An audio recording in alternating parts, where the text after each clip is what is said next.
नमस्कार, आप देख रहे हैं ई संचार फरीदाबाद और मैं हूं आपके साथ शमशेर सिंह। ई संचार कार्यक्रम जिसमें हम आज फरीदाबाद की बात करेंगे। कोरोना संकट में फरीदाबाद की जनता पर असर क्या पड़ा, शिक्षा, स्वास्थ्य, रोजगार, कारोबार को कोरोना ने कितना ज्यादा प्रभावित किया, इस पर बातचीत करना जरूरी है। इन तमाम परेशानियों से हम बाहर कैसे निकल रहे हैं, यह भी चर्चा का विषय होना चाहिए। और इस पर चर्चा करने के लिए इस वक्त मेरे साथ दो खास मेहमान रहेंगे। एक हरियाणा सरकार में वर्तमान कैबिनेट मंत्री मूलचंद शर्मा जी हैं और दूसरे मनोहर सरकार पार्ट 1 में कैबिनेट मंत्री रहे विपुल गोयल जी हैं। कैबिनेट मंत्री मूलचंद शर्मा के पास परिवहन और माइनिंग जैसे हैवीवेट महकमे हैं और इसके साथ ही स्किल डेवलपमेंट और इंडस्ट्रियल ट्रेनिंग का जिम्मा भी इन्हीं के पास है। और विपुल गोयल की बात करें तो मनोहर पार्ट 1 में भारी भरकम मंत्रालय, उद्योग मंत्रालय उनके पास रहा, जिसकी उन्होंने बखूबी जिम्मेदारी निभाई। तो बातचीत का सिलसिला शुरू करेंगे और जानने की कोशिश करेंगे कि विभिन्न सेक्टर पर कोरोना का असर क्या पड़ा, उन्हें बेअसर करने में हम कितना कामयाब रहे। अभी मेरे साथ फिलहाल मूलचंद शर्मा जी जुड़े हुए हैं, कैबिनेट मंत्री हरियाणा सरकार, मनोहर सरकार, उनसे बातचीत करेंगे। मूलचंद शर्मा जी, बहुत बहुत स्वागत है आपका खबर फास्ट पर। धन्यवाद। मूलचंद शर्मा जी, आज कोरोना को लेकर हम बात कर रहे हैं। लगभग 2 साल का अरसा हो गया है और इसमें पूरे देश पर इसका असर पड़ा है। लेकिन मैं अगर आपके फरीदाबाद की बात करना चाहूँ, हालांकि आपके पास एक बड़ा महकमा है, लेकिन पहले हम फरीदाबाद की बात करना चाहेंगे। इस कोरोना संकट ने फरीदाबाद को कितना ज्यादा प्रभावित किया और इसका असर किन सेक्टर पर ज्यादा आपको पड़ता हुआ दिखाई दिया? आपके पास पूरा अपडेट रहा होगा, जानेंगे आपसे। कोरोना जो इतनी बड़ी बीमारी है, सारी देश और दुनिया को जो तहलका कोरोना का मचा हुआ है और कोरोना से जो देश के प्रधानमंत्री आदरणीय नरेंद्र मोदी और प्रदेश के मुख्यमंत्री मनोहर लाल जी के नेतृत्व में जो काम किया है, कोरोना से जितने बचाव के जितने कार्य किए हैं, भाई अपने दूरी बना के रखनी है, फेस मास्क रखना, जो भी फंक्शन होते हैं उसकी भी गाइडलाइंस है, इस सब पे मिलकर जो काम किया है, तो मैं पहले से प्रदेश की सरकार और देश की सरकार को बधाई देता हूँ कि इतना काम किया है। 130 करोड़ का देश जिसको बचाने का जो काम किया, मैं प्रधानमंत्री जी का और मुख्यमंत्री का धन्यवाद करता हूँ। कोरोना के असर को लेकर बात मैं करना चाहूंगा आपसे मूलचंद जी। जो इफेक्ट पड़े, प्रभाव कैसा आपने देखा आपके अपने क्षेत्र पर, आपके विधानसभा क्षेत्र फरीदाबाद पर कितना ज्यादा आपको असर पड़ता हुआ दिखाई दिया? नहीं, फरीदाबाद में कोरोना का पूरा असर रहा। जो सेकंड वेव थी, सबसे ज्यादा एनसीआर का इलाका है, फरीदाबाद के इलाके में सबसे ज्यादा कोविड की गुड़गांव और फरीदाबाद में और बल्लभगढ़ क्षेत्र में सबसे कोरोना से जो लोगों की जिस तरह के लोग कोरोना की चपेट में आए, सबसे बड़ा नुकसान हमारे शहर में हुआ। पर मैं मानता हूँ कि सरकार ने इसको बड़ी अपने महत्वपूर्ण तरीके से इसको जो कंट्रोल करा, हॉस्पिटल में डॉक्टर्स आपकी खबर फास्ट जो दिखाने का काम करा, हर आदमी तक पहुंचाने का काम करा और लोगों को सचेत करने का काम करा। इसमें सबने सहयोग मिलके, चाहे राजनीतिक लोग थे या दूसरे सामाजिक धार्मिक लोग थे, सबने मिलके इसमें काम करा और इस कोरोना जैसी बीमारी को जो सेकंड वेव थी उसको मात करा। अब जो तीसरी लहर है, इसमें भी आज लोगों को कोई घर ऐसा नहीं है जिसमें बीमार ना हो, बुखार ना हो, खांसी ना हो, उसमें भी कोविड के लक्षण दिखाई देते हैं। इस तरह की सारी बातों को देखते हुए कि कोरोना से जितनी दूरी है जी और जितने नियम है, उसी पे हमें काम करना पड़ेगा। और जितना गरीब आदमी ने इसको झेला है, जो लोग रोज कमा के खाते थे, सबसे बड़े उन लोगों ने सफर किया है। छोटे कारोबारियों का जिक्र मैं करना चाहूंगा। हालांकि आपके पास इंडस्ट्रियल ट्रेनिंग का डिपार्टमेंट है, पर जो छोटे कारोबारी हैं उनकी अभी भी शिकायतें आती हैं कि महंगाई बढ़ गई है, पेट्रोल डीजल के दाम ज़्यादा हो गए हैं, मुनाफा कम हो गया है। कच्चे माल की बात करें तो वो ज़्यादा महंगा हो गया है, बने बनाए जिन सामान को मार्केट में बेचते हैं मुनाफा उसमें आधा हो गया है। ऐसे लोगों के लिए क्या तैयारी है और ऐसे लोगों को क्या भरोसा आप देना चाहेंगे? क्योंकि हमारा कार्यक्रम करने का मकसद ये भी है कि वो अपने इलाके के मंत्री, विधायक को इस वक्त सुन रहे हैं और वो भरोसा चाहते हैं आपसे कि आप उनके लिए क्या तैयारी कर रहे हैं और फ्यूचर के लिए प्लानिंग क्या है। ये मेरे पे ITI महकमा है, कौशल विकास मेरे पे है और उद्योगपतियों से जुड़ा हुआ महकमा है। और इसमें जहां उद्योगपति, जहां माल की जो डिमांड की शॉर्टेज हुई है और जो मजदूर है वो भी 50% आज काम पे लगा हुआ है, कि दोनों तरफ से उद्योगपति हो या कर्मचारी हो, जो दोनों पर मार पड़ी है। कर्मचारी पूरे समय जो रोज कमाते, रोज खाके रोज कमाना, रोज खाना, परिवार का गुजारा चलते हैं, वो भी बहुत दुखी हैं। और उद्योगपति भी इस कारण से दुखी हैं कि हम पूरी जो माल की जो प्रोडक्शन थी पूरी तरह कर नहीं पा रहे। और जिसको पीड़ा है, उद्योगपति के खर्चे बराबर है, बिजली है या दूसरी है, वो सारे खर्चे हैं। पर दोनों के लिए आने वाले समय में जैसे जैसे समय कोविड का निकलेगा, आने वाले समय में जो उद्योगपतियों को प्रदेश की सरकार से जो भी जरूरत पड़ेगी, जो बात पड़ेगी, उसमें हरियाणा सरकार कहीं पीछे नहीं रहेगी। प्रदेश के मुख्यमंत्री मनोहर लाल जी ने कहा था, हम किसी भी उद्योगपति को कि काम के कारण कोविड के जो हालात में बार बार हम स्कीम मिलाए, उसमें कहीं बिजली की माफ की, उस समय बिजली की बात थी, या मैं रोडवेज की बात कहूँ, हमने ट्रांसपोर्टर को 2-2, 3-3 महीने का टैक्स भी माफ किया उसमें रोडवेज में, तो इसलिए कहा है कि बसें चली नहीं। और जैसे स्कूलों की बात करें, स्कूलों की बस चली, ट्रांसपोर्टर की बस चली, ट्रक नहीं चले, उसका भी हमने कॉमर्शियल टैक्स 2-3 महीने का माफ करा। जैसे हालात है आने वाले समय में, चाहे औद्योगिक क्षेत्र में ट्रांसपोर्ट हो या प्राइवेट सेक्टर में हो, इस सबको लेके हम उनके लोगों का ध्यान रखेंगे। फिर लोगों का ध्यान रखना हमारा पहला कर्तव्य है। ट्रांसपोर्टेशन का आपने जिक्र किया, उस पर मैं बात करूंगा, लेकिन उससे पहले एक बड़ा मसला जिस पर बात करना जरूरी है। एक तो कोरोना, ऊपर से किसान आंदोलन के चलते जो यातायात प्रभावित हुआ वो, और उसके साथ साथ तीसरी मैं जिक्र करना चाहूंगा 75% युवाओं को निजी सेक्टर में आरक्षण देने की जो बात है, उसको लेकर फरीदाबाद के उद्यमियों को परेशानी है। इन चीजों से बाहर निकालने के लिए उनको किस तरह के भरोसे दिए जा रहे हैं, क्योंकि ये जो आरक्षण वाला जो मामला है, इससे नाराजगी है व्यापारियों में, उनकी शिकायतें आती हैं, वो लगातार आपसे मिलते हुए ज्ञापन भी आप लोगों को देते हैं। क्या भरोसे उनको दिए जा रहे हैं? नहीं, प्रदेश के सारे शहर के उद्योगपति हरियाणा के उद्योग मुख्यमंत्री से मिले थे और मुख्यमंत्री ने उद्योगपतियों को भरोसा दिया, भरोसा रखिए, जो काबिल हैं, जो आपके प्रदेश के जो बच्चे काबिल हैं, आप उन्हीं को ही आप नौकरी पर रखें। धक्काशाही नहीं, धक्का के साथ नहीं होगा। और उद्योगपति खुद पीड़ा में है, कोविड के समय में खुद परेशान रहा है जी। और ये 75% की जो बात कही है, इस पे किसी पे प्रेशर नहीं है। कोई आदमी कहने लगे भाई, आदमी जब कोई आईटीआई नहीं मिलेगा या आईटीआई दूसरे जिले से नहीं मिलेगा, जिस शहर में आईटीआई है और आईटीआई के काबिल बच्चे नहीं मिलेंगे, तो कहीं से भी लग सकता है। इसमें कोई मना थोड़ी है। हरियाणा का उनके उद्योग उनके कारण बंद रखना पड़ेगा, उद्योग उनके कारण चला नहीं पाएंगे, अपने प्रदेश से मिले नहीं, दूसरे प्रदेश से ले नहीं। उद्योग को हम किसी कीमत पे पीछे नहीं रहने देंगे। उद्योग जगत को हम आगे बढ़ाने का काम करेंगे। जहाँ 75% जहाँ लोग काबिल बच्चे मिलेंगे, उन्हीं को हम देंगे। काबिल नहीं मिलेंगे तो उद्योग क्षेत्र में नहीं रखा जाएगा। ट्रांसपोर्टेशन को लेकर मैं बात आपसे करूंगा। अभी एक सवाल मेरे जहन में आ रहा था कि जो फरीदाबाद में जाम की बड़ी दिक्कत रहती है, और बहुत सारे वाहन ऐसे हैं जो दिल्ली से या तो निकलकर फरीदाबाद पहुंच जाते हैं, गुरुग्राम चले जाते हैं, या फिर हरियाणा के और क्षेत्रों में या उत्तर प्रदेश में ये वाहन निकल जाते हैं।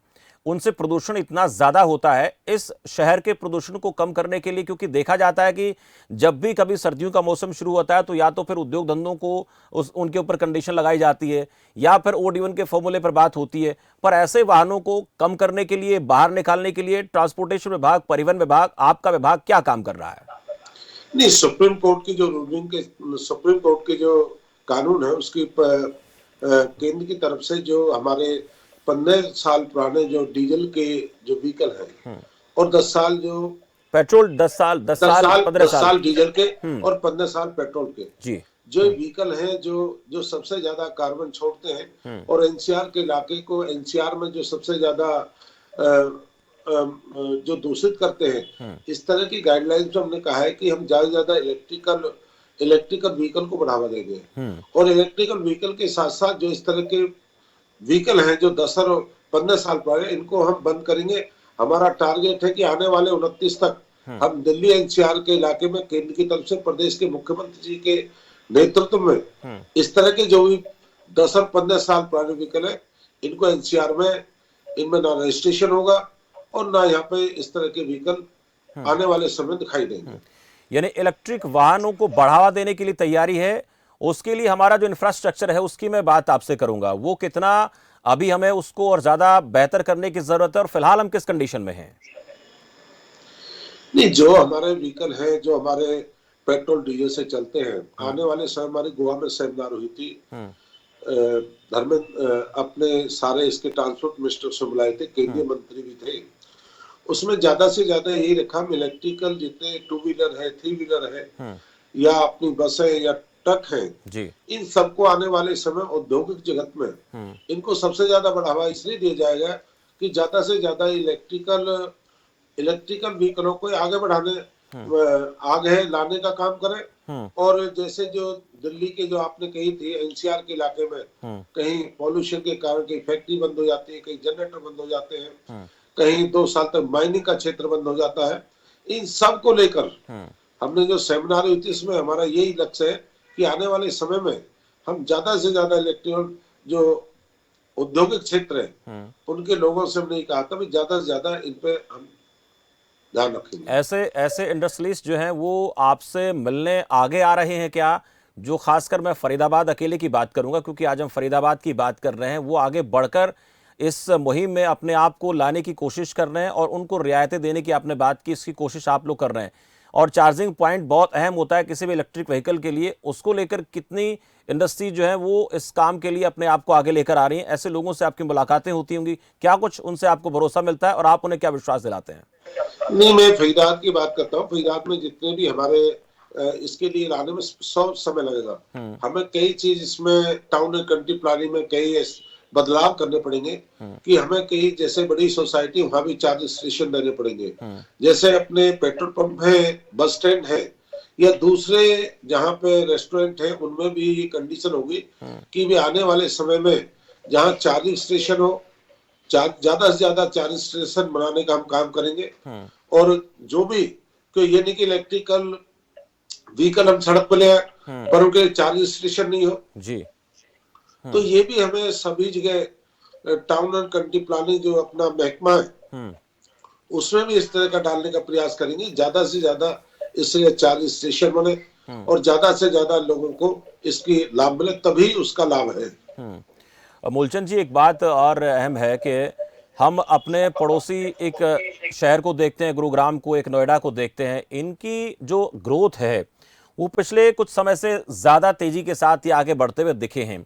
और फरीदाबाद में कहीं ना कहीं ऐसा लगता है कि फरीदाबाद में डेवलपमेंट जो है, ग्रोथ जो है वो उतनी तेज़ गति से नहीं हो रही है जितनी इन दोनों सेक्टर में डेवलपमेंट हो रही है। और इस कोरोना संकट में कहीं ना कहीं इस चीज़ के ऊपर और भी ज़्यादा असर पड़ा है।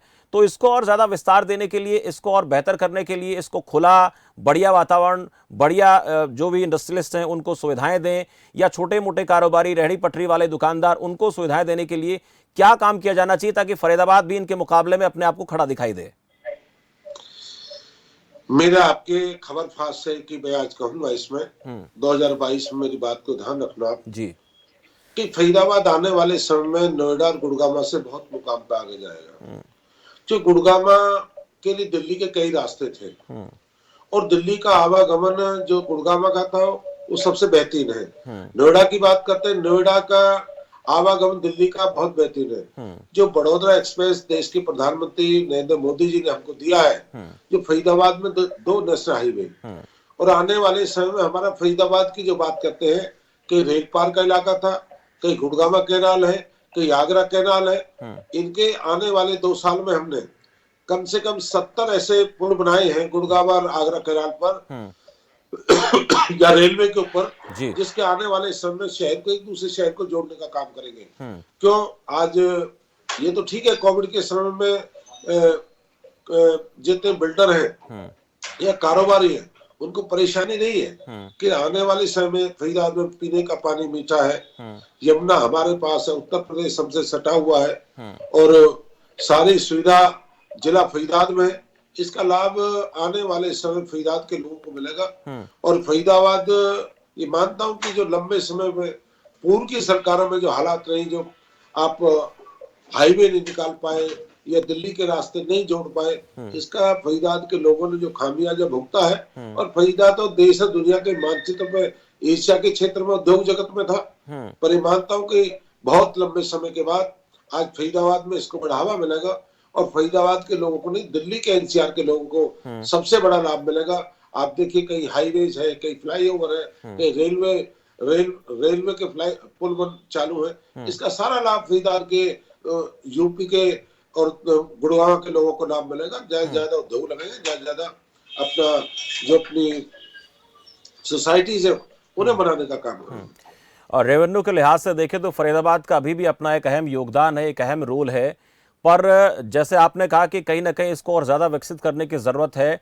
आईएमटी की जहां तक बात आती है, वहां से हम देख पा रहे हैं कि वहां पर भी उद्योगों को लेकर लोग कहीं ना कहीं निराशावादी का दृष्टिकोण झलकता है। इस कोरोना में बहुत से लोगों ने पलायन भी किया और ट्रांसपोर्टेशन को लेकर भी उन लोगों को आने जाने में बड़ी दिक्कत हुई। अब आपको क्या लगता है, ये जो लोग वापस आ रहे हैं, लौट रहे हैं, फरीदाबाद की रौनक धीरे धीरे उसी तरीके से उसी अवस्था में आ रही है, या अभी अभी इसके लिए हमें थोड़ा इंतजार करना पड़ेगा क्योंकि ओमिक्रॉन का संकट अभी गया नहीं है? नहीं, फरीदाबाद के लोगों की एक तरफ फरदाई सोच है। एक तो शांति प्रिय इलाका है, हम्म। आम शांति प्रिय इलाका है। हर आदमी का फरीदाबाद से लगाव है, देश के हर कोने से। और फरीदाबाद में जितने उद्योगपति, जब उद्योग पुराना हो जाता है तो आदमी की कई यूनियन के पंगे होते हैं। आज नया जो उद्योगपति जो फरीदाबाद में बसने जा रहा है, और सबसे बड़ी बात यह कि जो हमारा फरीदाबाद से जो कनेक्टिव गुड़गामा व जेवर एयरपोर्ट को जोड़ने जा रहे हैं, इससे सबसे बड़ा लाभ मिलेगा हम पे। अपना रेलवे कॉरिडोर जो हमको मिला है, जो रेलवे जो गुजरात कॉरिडोर है, उसका लाभ भी हमको मिलेगा कि रेल पे जो सामान पहुंचाना है, गुजरात पोर्ट पे पहुंचाना है, उसका लाभ भी फरीदाबाद के लोगों को, उद्योगपतियों को मिलेगा। कि जो दादरी जो कॉरिडोर बना है, उसका लाभ भी फरीदाबाद के लोग ज्यादा से ज्यादा उठाएंगे। क्यों, आपको माल को पहुंचाने की जो ट्रांसपोर्ट की जो समस्या है वो भी खत्म होगी।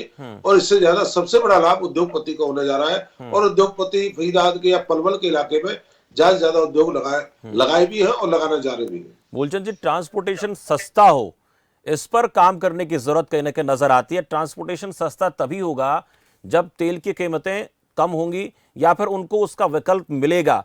सीएनजी की बात हम कर लें या इसके साथ साथ हम इलेक्ट्रिक वाहनों की बात कर लें, लेकिन अभी पेट्रोल डीजल पर काम करने की जरूरत है, आप भी समझते हैं, और सरकारों का भी कहने का ध्यान है। इसको कितना ज्यादा और कम करने की जरूरत है, कितना बेहतर करने की जरूरत है, क्योंकि ये जो कीमतें हैं ये आम आदमी के लिए मुश्किलें खड़ा कर रही हैं। बिल्कुल ठीक है कि रेलवे का जो जो अपना डीजल का है, पेट्रोल के भाव ज्यादा है, जो भाड़ा ज्यादा लगता है। और मैं इसलिए कह रहा हूँ, जो इलेक्ट्रिकल जो रेल है, जो अपना गुड़गांव फरीदाबाद से जो निकलेगी बड़ौदा, उसके लिए गुजरात को, उसका सबसे बड़ा लाभ जो मिलेगा उद्योगपतियों को इसलिए मिलेगा, सस्ता ट्रांसपोर्ट होगा। पर हमें इस पे भी काम करने की जरूरत है, जहाँ इलेक्ट्रिकल व्हीकल के साथ साथ भी हमें दूसरे विकल्प भी ही सोचने पड़ेंगे। इसके लिए क्या विकल्प निकले कि जिससे ज्यादा ट्रांसपोर्ट सस्ता हो और लोगों को लाभ में, कीमतें भी नीचे रहे। इसका लाभ आने वाले समय में जो मिलेगा, जब रेलवे कॉरिडोर आने वाले 2022 में बनके तैयार होगा, इसका लाभ मिलेगा और सस्ता मिलेगा, ऐसी उम्मीद है फरीदाबाद के उद्योगपतियों को। अभी बजट सत्र आने वाला है और उस बजट सत्र में हर मंत्री को, हर विधायक को अपने इलाके के लिए, अपने क्षेत्र के लिए उम्मीदें होती हैं।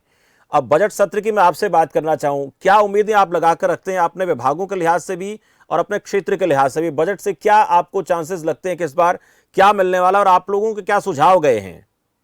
नहीं, मेरा ये कि मैं बीइंग फरीदाबाद की बात करूंगा, ट्रांसपोर्ट के महकमे की, कौशल विकास की बात करूंगा, ये दोनों महकमे हैं। हमें चाहते हैं आने वाले बजट में, आने वाले में जितना ट्रांसपोर्ट है, जितनी बस है, और जो लोगों को सस्ती हम सेवा दे सकें, जो लोगों को, क्यों ट्रांसपोर्ट एक ऐसा है कि आम आदमी गरीब से जुड़ा हुआ है। और गरीब का जो बस है, हवाई जहाज भी है। गरीब आदमी कार गाड़ी नहीं खरीद सकता, गरीब आदमी सफर कर सकता। हम ज्यादा से ज्यादा इस बजट में अपने बसों के लिए ज्यादा से ज्यादा बस रखेंगे जो बजट में होंगे। और आने वाले समय में जो अपने शहर के जो हाईवेज है या स्टेट वे है जो बड़े हैं, उन सब पे बजट में ध्यान रखेंगे। आने वाले समय फरीदाबाद जैसे औद्योगिक नगरी का इसका लाभ मिले कि जहाँ स्टेट हाईवे हमारे यहाँ से निकलते हैं, उत्तर प्रदेश के जो रोड निकलते हैं, इसको चौड़ा करा जाए, इनको बढ़िया बनाएंगे, ठीक बनाएंगे, जिससे आने वाले समय में और ट्रांसपोर्ट में सुधार करने का काम करेंगे। रोडवेज के बेड़े में बहुत सी बसों की किल्लत है, हजारों बसों की तादाद कहीं ना कहीं नजर आती है, और इस बेड़े को कई बार ये आरोप लगता रहा है कि सरकार जो है निजी क्षेत्र को सौंपने जा रही है। पब्लिक प्राइवेट पार्टनरशिप के तहत कहीं ना कहीं बढ़ावा देने की बात होती है, पर आखिरकार वही रोडवेज यूनियन सरकार के बीच टकराव की स्थिति पैदा हो जाती है, और जो बेड़े को मिलना है वो कहीं ना कहीं अधूरे उसमें अटक जाता है, बीच में मझधार में बातें अटक जाती हैं। क्या ऐसी पॉलिसी बनाई जाएगी कि आने वाले दिनों में ना टकराव की स्थिति हो, और जो रोडवेज के बेड़े में सरकार चाहती है उस सरकार की स्थितियां बने भी, लोगों को परेशानी ना हो? बिल्कुल सत्य कहा। बहुत लंबे समय के बाद 809 बस हमने अपने बेड़े में शामिल करी है, और जिनका काम चेसी बनने का काम उनका चालू है। आज हमारे में 4000 बस, 4 किलोमीटर स्कीम बस सारी मिला के हम पे 4000 बस ऐसी है जो हमारे बेड़े में है। आने वाले समय में 809 बस, और बेड़े में 31 मार्च तक पहले कुछ मिलेंगी और 31 के बाद मिलेंगी। बेड़े को मजबूत करेंगे और बहुत मजबूत ताना बाना करेंगे इसका त्याग परिवहन का, और ताने बाने के साथ कोई शहर, कोई कॉलेज, कोई लड़कियां, कोई गांव बाकी नहीं छोड़ेंगे, जिसके पूरे ताने बाने के साथ कोविड खत्म होने के बाद आज कोविड के हालात में बस नहीं चला पा रहे, क्योंकि कोविड के आज कोविड के कोई बस में बैठने के लिए तैयार भी नहीं है। बस में जहां आज हम 50% की बात करते हैं, लोग 40% की बस में नहीं बैठ पाते। कुछ रूट ऐसे हैं जहां पे 40% भी नहीं है, 30% भी लोग नहीं है। तो आने वाले समय में इसका लाभ मिलेगा लोगों को, कि जो आने वाले समय में जब सब कुछ ठीक रहेगा, हम कोई गांव, कोई स्कूल, कोई कॉलेज, कोई बेटियों का, जो मुख्यमंत्री ने घोषणा करी है कि 600 वर्ष हम बेटियों के कॉलेज और स्कूल में लगाएंगे, जिससे बेटियों को लाभ मिलेगा, और बेटियां को जो फ्री सेवा देने का प्रदेश की सरकार का, उसको भी हम पूरी तरह करेंगे। बिल्कुल, कोविड काल में जो थोड़ा हम पिछड़े हैं उसको फिर से गति देने की जरूरत है। इस पर मेरे साथ पूर्व कैबिनेट मंत्री विपुल गोयल जी भी जुड़ गए हैं, और उनके पास भारी भरकम मंत्रालय रहा। मिनिस्ट्री की बात कर रहे हैं, क्योंकि ये ऐसा महकमा है जिसके ऊपर सबकी निगाहें होती है। विपुल गोयल जी, बहुत स्वागत है आपका खबर फास्ट पर। जी नमस्कार जी, नमस्कार। गोयल साहब, सवाल मेरा आपसे पहला यही कि कोरोना संकट काल का इंडस्ट्री के लिहाज से फरीदाबाद की सेहत पर क्या असर पड़ा। मेरे साथ मूलचंद शर्मा जी भी हैं, उनसे बात मैं कर रहा हूं। आपसे भी इंतजार कर रहे थे कि जैसे बातचीत होगी तो चर्चा करेंगे। इसका क्या असर आपको दिखाई दिया, और इससे हम कितना बार अभी निकल चुके हैं? देखिए, शुरू के जो लास्ट कोरोना का जो पहला फेज था, उसमें और इसमें बहुत थोड़ा फर्क है। और इस बार जो लोग हैं उसमें भयभीत कम है, कोरोना की गति भी कम है, मतलब उसके संक्रमित का जो रेट है वो तो ज्यादा है, लेकिन लोग इन्फेक्टेड कम टाइम तक हो रहे हैं, लोगों के अंदर डर भी कम है और हॉस्पिटलाइजेशन भी कम हो रहा है। तो मैं समझ रहा हूँ कि अभी जो उद्योगों पर बहुत ज्यादा इसका असर तो है, लेकिन बहुत ज्यादा, क्योंकि कम लोगों के साथ उद्योगों को चलाने का काम गाइडलाइनों का पालन करना पड़ रहा है। इस को दोबारा करते हैं। चले, संपर्क की थोड़ी दिक्कत आ रही है, आपके पास लौटेंगे।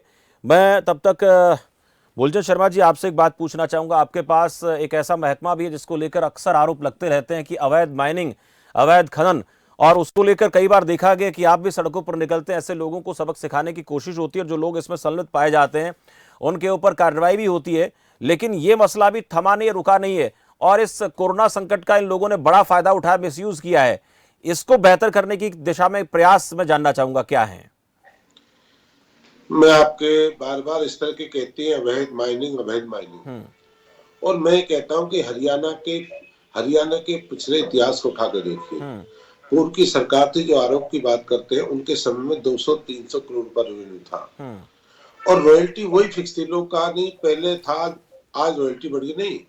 रॉयल्टी पहले भी कहीं 65, 70, 52 रुपए टन थी, आज भी वही है, कोई बता नहीं। माइनिंग कम हुई है, और माइनिंग के जो समय उसकी सस्पेंड है, टर्मिनेट है, और उस लंबे समय के बाद 1033 करोड़ रुपया अगर माइनिंग से, अवैध माइनिंग 1033 करोड़ प्रदेश को नहीं मिलता। पूर्व की सरकार में पूछिए, जो पूर्व की सरकार रही है, 150 करोड़, 200 करोड़, 85 करोड़, और मनोहर लाल की सरकार के नेतृत्व में 1033 करोड़, जब मैं बना 923 करोड़, उससे पहले 725 करोड़, आज 133 करोड़ रुपया। और कोई आदमी जाता है, ट्रक लेके जाता है, हर आदमी कहते हैं ये अवैध है। वैध कौन सा है? मेरा ये कहना है कि जो आदमी माइनिंग करता है, माइनिंग करके रॉयल्टी देता है, रॉयल्टी देके जाता है, वो वैध माइनिंग है। और हरियाणा में एक भी हम वैध माइनिंग हरियाणा प्रदेश में नहीं होने देंगे, क्यों? हमने हरियाणा प्रदेश में इस तरह के 250 करोड़ का चालान करा है। हमने इतने ट्रकों को एनजीटी के तहत बंद किया, 750 ट्रकों को हमने बंद किया है उसके एनजीटी के तहत। हम एक भी ट्रक इस तरह का नहीं चलने देंगे जो अवैध माइनिंग कर ले, अवैध माइनिंग करके बिना बिल के निकाल दे। हम ऐसा काम नहीं करेंगे। कि मनोहर जी के नेतृत्व में ऐतिहासिक काम है, और इतना बड़ा रेवेन्यू कलेक्शन करना आप एक बहुत बड़ी बात है। ठीक है। अब विपुल गोयल जी मेरे साथ दोबारा जुड़े हैं। विपुल गोयल जी, मैं अब ये जानना चाह रहा था आपसे कि इस कोरोना संकट के दौरान हुए नुकसान की भरपाई अगर एक इंडस्ट्रियलिस्ट के लिहाज से देखें, एक आपके पास विभाग के लिहाज से देखें, तो उससे बाहर निकलने के लिए हमारी तैयारी क्या हो सकती है? कैसे चरणबद्ध तरीके से हम दोबारा से उसी गति में आगे बढ़ सकते हैं? और एक सवाल मेरा यह भी कि 75% युवाओं को आरक्षण देने की बात हुई है निजी क्षेत्र में, इसको लेकर आपका क्या मानना है? आरक्षण की बात से हरियाणा सरकार ने उसे लागू किया। ये बात ठीक है कि हरियाणा के युवाओं को रोजगार मिलना चाहिए, प्रायोरिटी उनकी होनी चाहिए, लेकिन साथ साथ उनकी काबिलियत उसको दक्ष करने के लिए हमने स्किल डेवलपमेंट का के जो महकमा है हमारा, उसे भी बहुत चुस्त दुरुस्त करके हमें स्किल लोगों को, हरियाणा के जो स्किल लोग हैं उनको उन इंडस्ट्री तक पहुंचाने का काम जो हरियाणा सरकार कर रही है। सिर्फ थोपने का काम नहीं कर रही कि 75% का हम लोगों ने 75% का सिर्फ जी सुन पा रहा हूं सर। सुन पा रहे हैं आप? जी बिल्कुल सर। 75% का जो आंकड़ा है, 75% के आंकड़े, ये बात सरकार की प्रायोरिटी भी और बात ठीक भी है। हरियाणा के युवाओं को रोजगार मिलने उनके लिए प्रायोरिटी होनी चाहिए, लेकिन उनको साथ साथ दक्ष करने का काम भी हरियाणा सरकार कर रही है। तो एक अच्छा फैसला और सभी अच्छे इसका उद्योगपतियों को जब समझाने की बात होती है या फिर उनकी नाराजगी की बात होती है तो उनको कैसे दूर किया जाएगा? कई बार ऐसी चुनौती आती है, कई बार ऐसे चैलेंजेस फेस करने पड़ते हैं, कहते हैं कि हम तो यहाँ से पलायन कर जाएंगे, ऐसे खबरें भी पिछले दिनों आती रही हैं। उनको कैसे समझाया जा रहा है? नहीं, ऐसा कुछ नहीं है। हरियाणा के जितने भी उद्योगपति हैं पर कोई सरकार दबाव नहीं है। एक पॉलिसी है कि प्रायोरिटी के तहत आप इंटरव्यू लेकर जो जितने जरूरतें हैं और जो लोग टैलेंटेड लोग हैं उन लोगों को ही समायोजित करने का काम है। ये नहीं कि कोई सरकार का दबाव है, टैलेंटेड लोग नहीं है फिर भी आप रखोगे। कि जो हेल्पिंग लेबर है या फोर्थ क्लास कर्मचारी है या किसी इस तरीके का जिसमें दक्षता की जरूरत नहीं है, तो मैं समझता हूँ हरियाणा के लोगों को उसमें प्रायोरिटी देनी। चलिए, ये अहम बातें आप लोगों ने की। इस खास चर्चा में आप लोग मेरे साथ जुड़े और फरीदाबाद का क्या विजन होना चाहिए, फरीदाबाद को किस तरफ लेके जाना है और कोरोना संकट से हुए नुकसान की भरपाई करने के लिए आप दोनों की तरफ से क्या प्रयास किए जा रहे हैं, इस पर आप लोगों ने बेबाकी से बातचीत रखी। हालांकि विपुल जी आप थोड़ा सा लेट जुड़े, पर वही उस तरह की बातें जो आप कर रहे हैं, ऐसी कुछ बातें मूलचंद शर्मा जी भी कर रहे थे। बहुत बहुत आभार, आप दोनों ने जुड़कर फरीदाबाद के फ्यूचर के विजन को लेकर बात रखी और कोरोना से निपटने को लेकर आप लोगों ने चर्चा की। बहुत बहुत आभार आप दोनों का चर्चा में जुड़ने के लिए। तो आप फरीदाबाद के इस संचार कार्यक्रम में सुन रहे थे हरियाणा के एक पूर्व कैबिनेट मंत्री, एक वर्तमान कैबिनेट मंत्री, दोनों की तरफ से यही कहना है कि फरीदाबाद की इंडस्ट्री जो है उसको ग्रो करने के लिए हम लगातार प्रयासरत हैं और आने वाले दिनों में, जैसे कि मूलचंद शर्मा जी कह रहे थे कि कोरोना संकट के नुकसान से इसको उभारते हुए ऐसी स्थिति में लेकर जाएंगे जहां हम आज नोएडा को या गुरुग्राम को खड़ा हुआ पाते हैं, उससे बेहतर हम करके दिखाएंगे। ट्रांसपोर्ट को लेकर भी बेहतरी की तरफ कदम उठाने की बात की और जो ट्रांसपोर्ट के ज़्यादा भीड़ होने की वजह से फरीदाबाद में जो कई बार प्रदूषण के शिकार लोग होते हैं या इंडस्ट्रीज़ की वजह से प्रदूषण की दिक्कत आती है, उसको भी खत्म करने के लिए प्रयास होंगे और कोरोना संकट में लोगों को हुए नुकसान की भरपाई करने की कोशिश पूरी की जाएगी और सरकार लगातार कर रही है, ऐसा इनकी तरफ से दावा किया गया। फिलहाल ये संचार फरीदाबाद में मेरे साथ इतना ही। आप देखते रहिए खबर फास्ट। नमस्कार।